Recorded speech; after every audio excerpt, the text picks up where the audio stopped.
Apocalipse capítulo 1, a partir do verso 7, lemos assim: Eis que vem com as nuvens, e todo olho o verá, até quantos o traspassaram, e todas as tribos da terra se lamentarão sobre ele, certamente. Amém. Eu sou o Alfa e o Ômega, diz o Senhor Deus, aquele que é, que era e que há de vir, o Todo-Poderoso. Amém? Vamos orar mais uma vez? Ore por esse momento, ore pela minha vida, ore por cada pessoa que vai ouvir e principalmente ore por você, para que Deus fale com você nessa noite.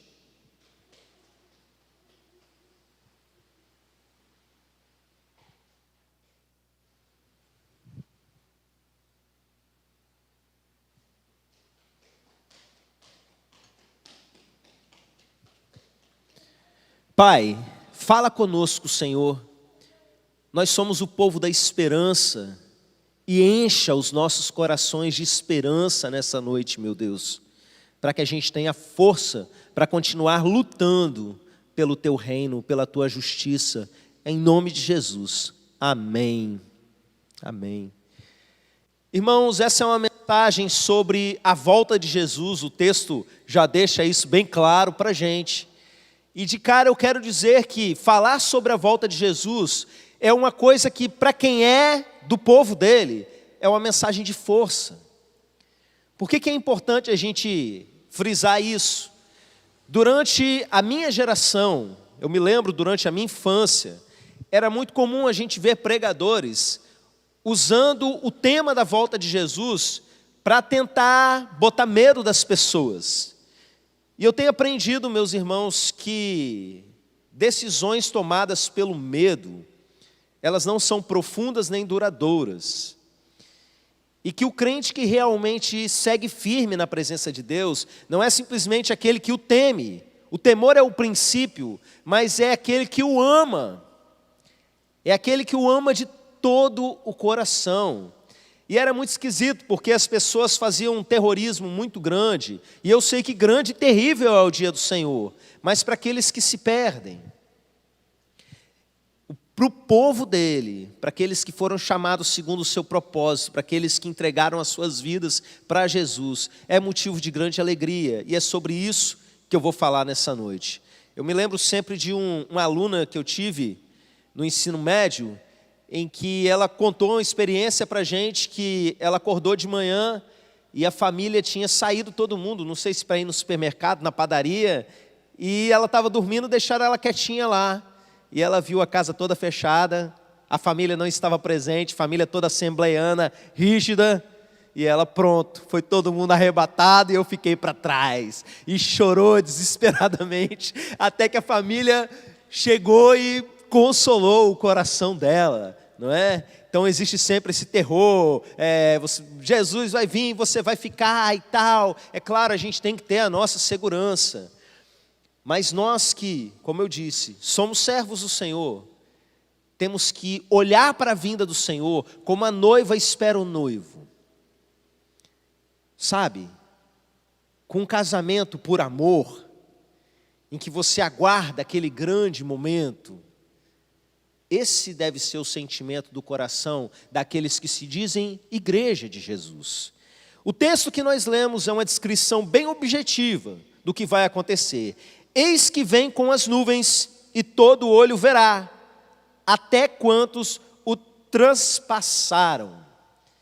A promessa, meus irmãos, é que assim como Jesus subiu aos céus, os discípulos ficaram olhando para cima, vendo ele se misturar com as nuvens até sumir, e continuaram olhando. E os anjos se aproximaram e falaram: o que vocês estão fazendo aí? E esse que subiu, da mesma forma, ele vai voltar. E vai voltar, meus irmãos, de forma visível. Isso para mim é um motivo de grande alegria. Por quê? Porque nós vivemos numa cultura que tenta desconstruir o tempo todo a fé das pessoas e fazer revisionismo histórico toda vez que é conveniente para uma determinada ideologia. As pessoas olham para trás e às vezes até na história recente, coisas que a gente se lembra que aconteceu, e eles falam: não foi bem assim. Na verdade o que aconteceu foi desse jeito, coisa do cão mesmo. E eles estão fazendo isso com relação ao próprio Jesus. E existe uma tendência medonha no nosso tempo em dizer que, na verdade, os evangelhos são histórias mitológicas e que a gente precisa entender que existiu um Jesus histórico, que é diferente do mito. E que todas essas questões de milagres e de ele ser Deus, isso é tudo exagero que as pessoas contaram. Meus irmãos, da onde eles tiraram, que fundamento é esse para dizer que existiu um Jesus histórico que não da Bíblia? Não existe. Não existe. É imaginação de gente fazendo um esforço imenso para desconstruir as evidências históricas e todo o registro que nós temos. Porque quando você para olhar os textos ali do Novo Testamento, você percebe que eles não são mitológicos. Eles são relatos de testemunhas, eles são fruto de pesquisa. Lucas fala que ele fez todo um trabalho de investigação, levantou fatos, colheu informações com testemunhas oculares. Irmãos, isso não é uma história como da mitologia grega, isso é algo muito recente, 2000 anos atrás. Quando você estuda a história dos manuscritos do Novo Testamento, você tem um choque muito maior, porque se você compara com qualquer outro texto da Antiguidade, nenhum texto tem tanta evidência de sua historicidade quanto os textos do Novo Testamento. E eu poderia ficar aqui uma noite inteira citando para vocês evidências. Eu andei lá, meus irmãos, em Israel. Existem ali achados arqueológicos, alguns deles até bem recentes, que apontam para a primeira geração de adoradores de Jesus. Não dava tempo de você ter construído um folclore, porque as pessoas que estavam ali tinham caminhado com ele. E de repente há registros de que havia um culto com relação a esse que é o próprio Deus encarnado. O mundo olha para Jesus como aquele Jesus, gente boa, legal, politicamente correto, que está cuidando ali dos fragilizados e tal, que realmente é um aspecto dele. Olha para o Jesus que foi morto na cruz, mas se esquece de que, além dele ser um cordeiro que foi levado mudo ao matadouro, ele é o leão e que ele ruge, ele é o rei e ele volta para buscar o seu povo e ele vem agir com justiça. E quando eu olho para um texto como esse, eu me alegro, que eu vejo que todo olho verá, como o próprio Jesus havia ensinado, como um relâmpago que sai do Oriente e se mostra no Ocidente. O que ele quer dizer com isso? Exatamente isso, que todo olho o verá. Então eu fico pensando em algumas pessoas que eu conheço, que fazem uma ginástica intelectual e toda uma desonestidade falaciosa, para poder dizer que Jesus, na verdade, foi só um personagemzinho histórico que os romanos mataram, quando de repente eles olharem para o alto e verem o Rei dos Reis, o Senhor dos Senhores vindo. E sabe o que vai acontecer? Todos os povos se lamentarão. É o que o texto que nós acabamos de ler diz para a gente. É engraçado, meus irmãos, porque ao mesmo tempo que o texto de Apocalipse, ele vai contar para a gente que os povos vão fazer uma festa, você vê isso lá no final, na volta de Jesus.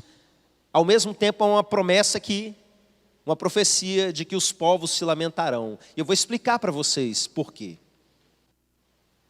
Jesus disse que o evangelho precisava ser pregado a todas as nações, a todos os povos, antes que ele viesse buscar a sua igreja. Lembram desse texto?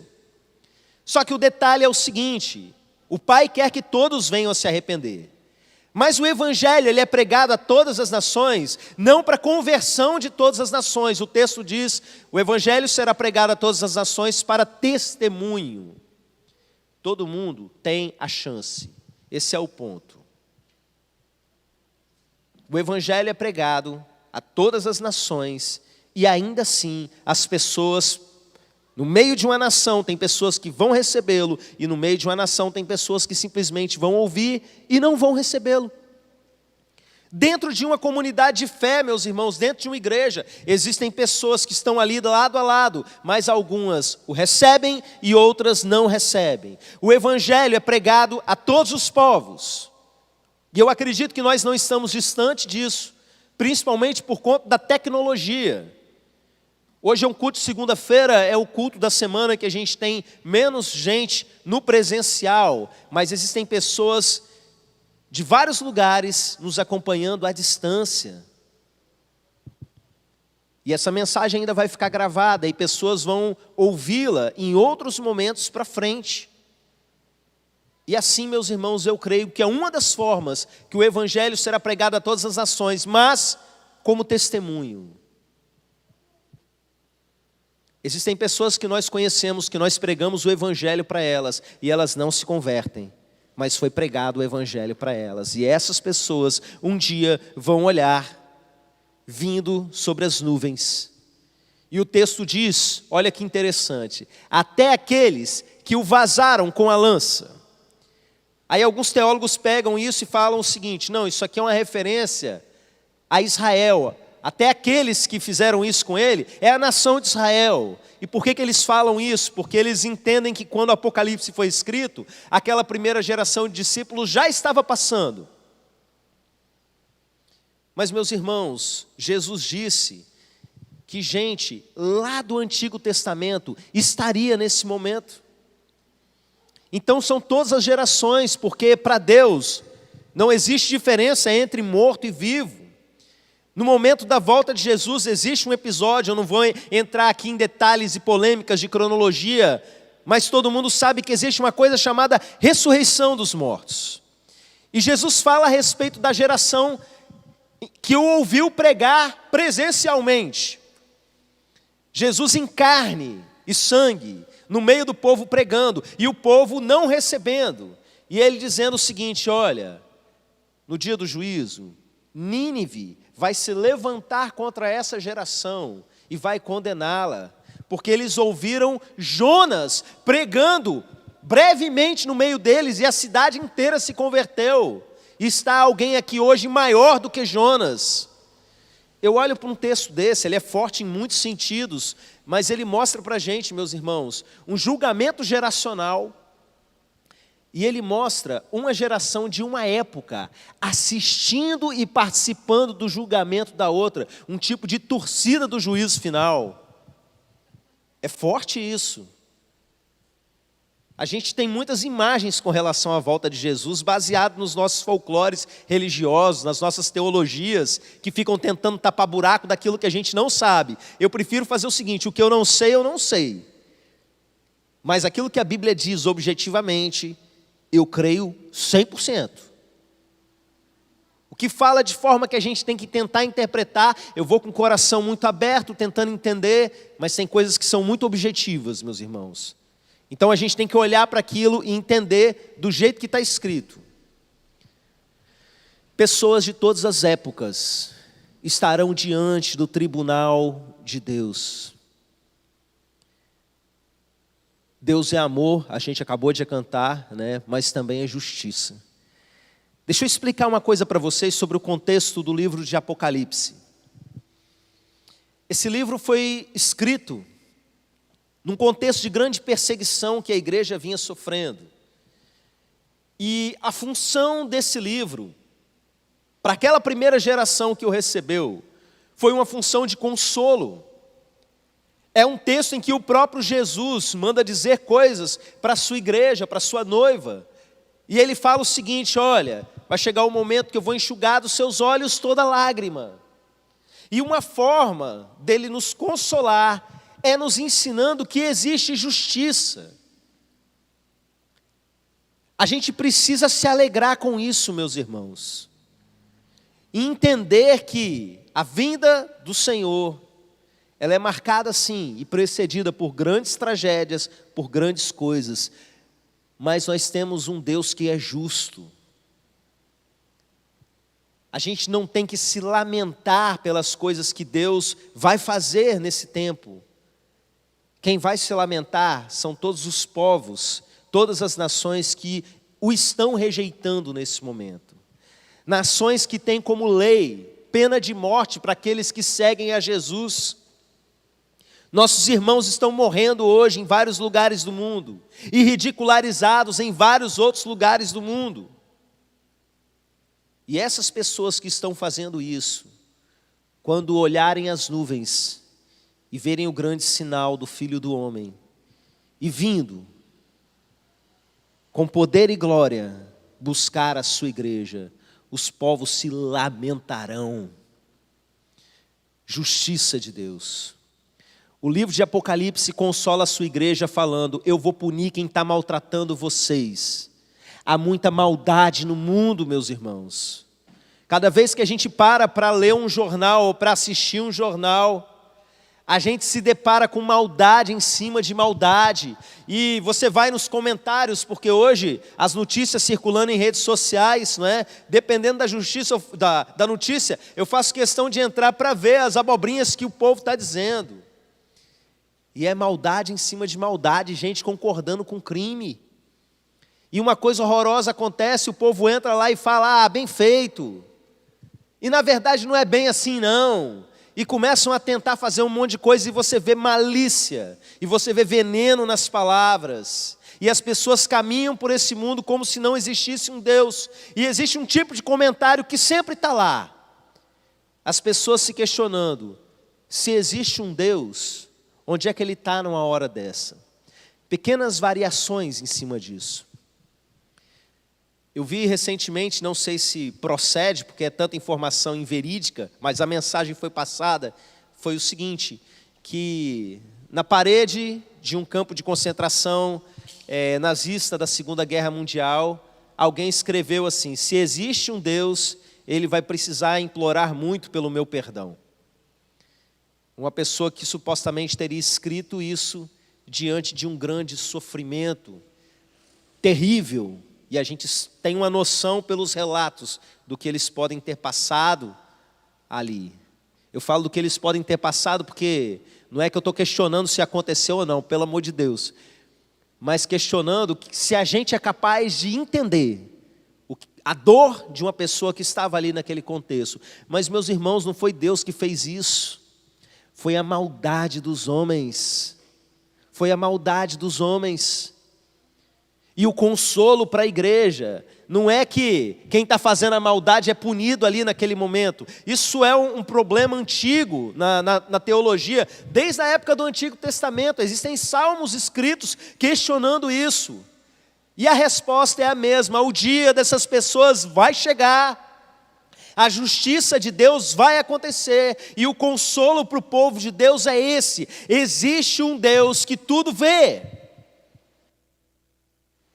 Você vê às vezes pessoas fazendo coisas terríveis e saindo impune, e o advogado vai lá protelando, até meio que cair a pressão popular sobre um determinado crime, e encontra ali uma brecha, alguma situação, e a pessoa não vai para a cadeia mesmo tendo feito coisas terríveis. Essa é a justiça humana. Mas ninguém vai escapar da justiça de Deus. Você que sofre injustiças hoje, você que sofre perseguição hoje, que pessoas falam mal de você hoje, que mentem e falam coisas terríveis a seu respeito, alegrai-vos e exultai, porque é grande o vosso galardão no céu, porque assim perseguiram os profetas que foram antes de vocês. Irmãos nossos estão sendo decapitados e o Senhor está vendo. Não é para você não crer que existe um Deus, porque Ele está permitindo que isso aconteça. Profetas no passado, a Bíblia relata isso, foram cerrados ao meio, por dizerem a verdade. E Deus estava vendo. Pessoas, meus irmãos, que o livro de Hebreus diz que a terra não era digna deles. E Deus estava vendo, e Ele continua vendo. Ele é o alfa e o ômega, o princípio e o fim. Ele é o mesmo ontem, hoje e eternamente. Então, a notícia da vinda de Jesus precisa estar sempre viva no seu coração, na sua mente. Por mais que a gente não consiga visualizar, porque tem coisas que são difíceis de se descrever em épocas muito anteriores ao que vai acontecer, não é? Mas essa notícia precisa ficar viva e encher o seu coração de esperança. Irmãos, eu me alegro com a possibilidade breve da vinda do nosso Senhor Jesus. Eu creio de forma absoluta na vinda dele, mas eu torço para que aconteça logo. Sabe, eu sonho com essas descrições bíblicas. Eu não falo sonho dormindo, simplesmente, mas eu sonho acordado com esse momento. O Senhor vindo sobre as nuvens. E a Bíblia diz que nós nos encontraremos com Ele nas nuvens. E Ele vem com os seus santos, ou seja, com os seus filhos, com aqueles que foram salvos. E nós que temos amados nossos na presença de Deus hoje, a gente encontrando com todos eles nas nuvens. Pensa que glória! E de repente, Ele vindo para reinar, e exercer justiça, e exercer juízo. Irmãos, isso precisa queimar no nosso coração.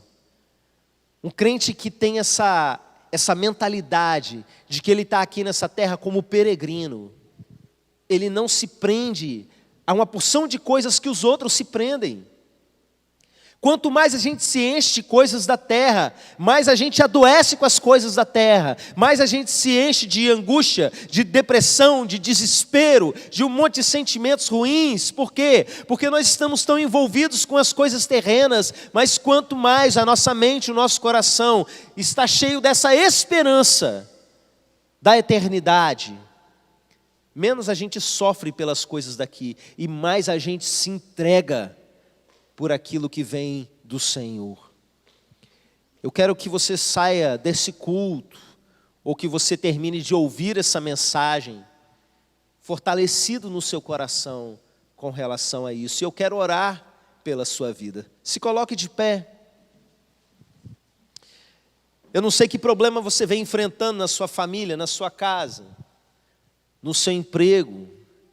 Que dor você carrega hoje no seu coração. Se você enfrenta problemas terríveis relacionados a relacionamento, se você está indo dormir preocupado com conta que você não está dando conta de pagar,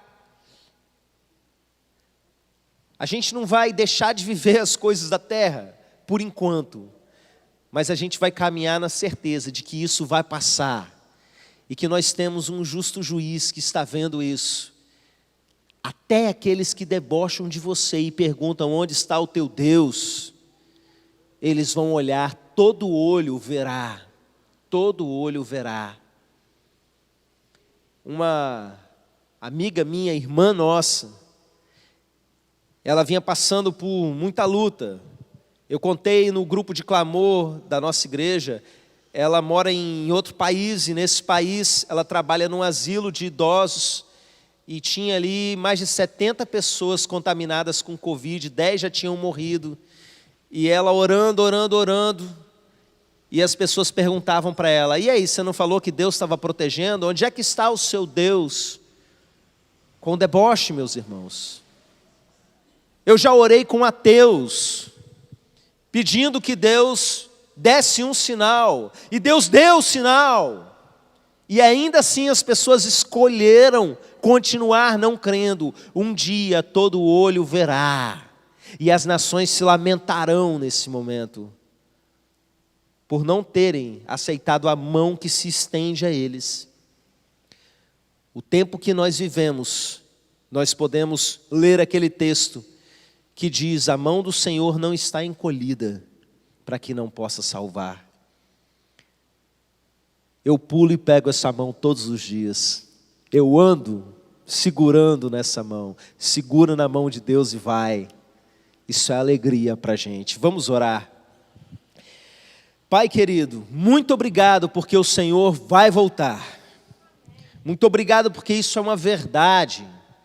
Muito obrigado porque nós já podemos ver os sinais, os tempos e as estações mostrando que cada vez mais o Senhor está mais próximo do tempo que vai julgar as nações com justiça, com equidade.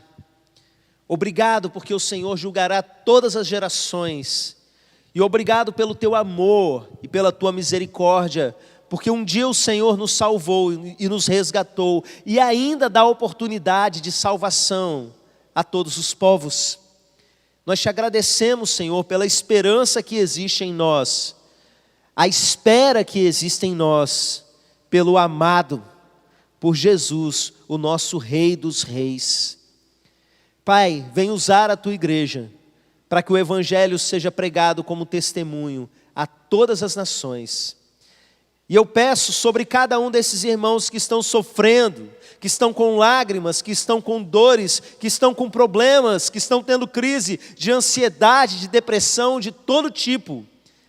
Meu Deus, que essas palavras os encham de fé, de esperança, e que a mente deles seja apegada às coisas que são do alto, e cada passo que eles possam dar no dia a dia, seja com essa consciência da vinda do nosso Rei, do nosso amado. Consola o teu povo, meu Pai, como o Senhor tem consolado cada um, desde que o livro de Apocalipse foi lançado no mundo. Consola os nossos corações, em nome de Jesus.